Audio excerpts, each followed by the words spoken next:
কিন্তু রাজনৈতিক মহলে নানা প্রতিক্রিয়া উঠে আসছে। ফিরহাদ হাকিমের কি বক্তব্য? তিনি বলছেন যে রাম মন্দিরকে শ্রদ্ধা নয়, রাজনৈতিক ফায়দা তুলতে এটা রাজনৈতিক চমক।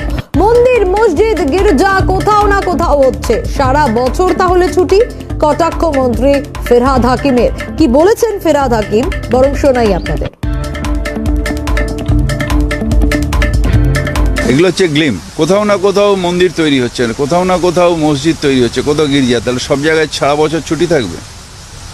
সুতরাং এগুলো হচ্ছে, কালকে মুখ্যমন্ত্রী বলেছেন যে এটা হচ্ছে ওই একটা রাজনৈতিক গ্লিম, রাম মন্দিরকে শ্রদ্ধা জানানোর জন্য নয়, এটা রাজনৈতিক ফায়দা তোলার একটা অনুষ্ঠান।